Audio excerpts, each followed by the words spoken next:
Hello pandas, this week we've been learning about food, and so today's story is called Mr. Wolf's Pancakes. I know some of you love having pancakes. I wonder what your favourite topping is.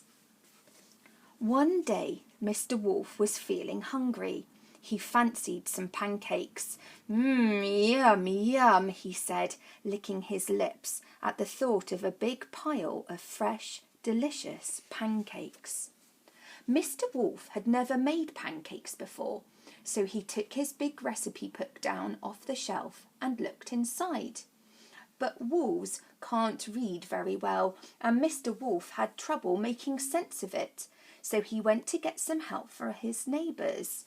What's he doing though? What's the problem with the book? That's it, he's holding it upside down, isn't he? He's got it the wrong way round. He called on Chicken Licken, who lived nearby. "Please, can you help me read this?" he asked. "No," said Chicken Licken, slamming the door in Mr. Wolf's face. Bang! "Oh dear," sighed Mr. Wolf. He sat down, slowly read the book, and worked out what he needed all by himself. What did he need? He needed some flour and some eggs and some milk. Mr. Wolf looked in his cupboard for the ingredients, but he couldn't find anything he needed. "I'll go to the shop," he decided, and he settled down to write a list. But wolves aren't very good at writing, so Mr. Wolf called on Wee Willie Winkie. "You're very clever," said Mr. Wolf. "Can you help me write my shopping list, please?" "No," said Wee Willie Winkie. "Go away." He slammed his door. Bang! "There's no need to be like that," said Mr. Wolf quietly. "I know you're all very good at writing lists. I wonder the next time your mummy or daddy are going shopping, maybe you could help write a list." Mr. Wolf sat down and tried very hard with his writing until he had made his shopping list all by himself.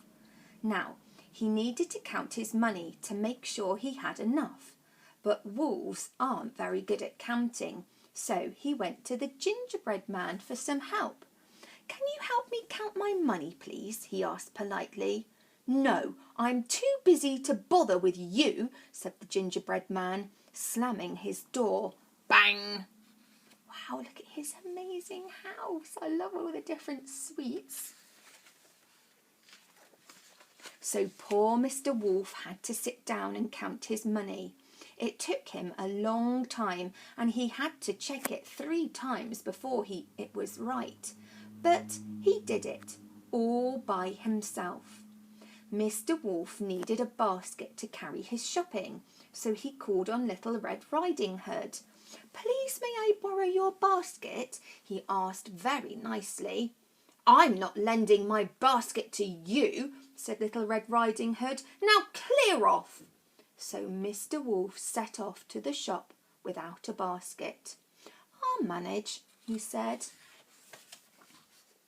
Which is the name of his shop? The shop he's gone to, Old Mother Hubbard's General Store. Mr. Wolf went to the shop. Wow, it even sells some magic wands. He looked at his list, remembered what he needed, counted out his money, and carried the eggs, milk and flour all by himself. Now it was time to make the pancakes, but wolves aren't very good at cooking, so Mr. Wolf called on the 3 little pigs. Do you remember? We had the story of that, and you did some lovely writing, didn't you? "Please, can you help me cook my pancakes?" "I'll share them with you," he said kindly. "No chance," chorused the pigs, slamming their doors. Bang, bang, bang. Mr. Wolf felt sad because nobody wanted to help him. Oh, poor Mr. Wolf. Mr. Wolf went home and started to make the pancakes all by himself. Soon there was a huge pile of delicious pancakes on the table, all ready for eating. Now, as Mr. Wolf had been making his pancakes, a lovely smell had drifted out of the kitchen. All his neighbours could smell it, and it made them feel very hungry. They wanted some pancakes too. They decided to try their luck. So they knocked on Mr. Wolf's door. "Give us some of your pancakes," said the rotten lot. "Why should I give any to you?" said Mr. Wolf. "None of you would help me." "We'll help you eat them," replied Mr. Wolf's neighbours nastily. "Anyway, we're not going away until you give us some." Mr. Wolf thought very hard for a moment. There was only one decent thing to do. "Ah, very well then," he sighed. "You'd better come in." Mr. Wolf opened the door wide and whoosh! His greedy neighbours rudely pushed him aside and dashed down the hall. Mr. Wolf shook his head, shrugged his shoulders, followed them into the kitchen, and when they were all in, what do you think he might do? Were you right?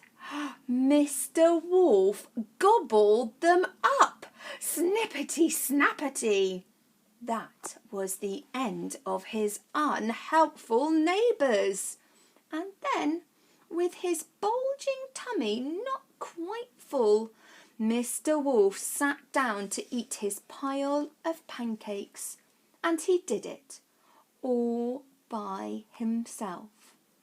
And that was the story called Mr. Wolf's Pancakes. I wonder how many of the characters that were in this story that you recognised. Maybe you could tell one of your grown-ups at home. Maybe you could write a story about one of them, or maybe you could try and do some cooking. I know you're all very helpful pandas, and so I hope you do some really good helping over the weekend and the week to come.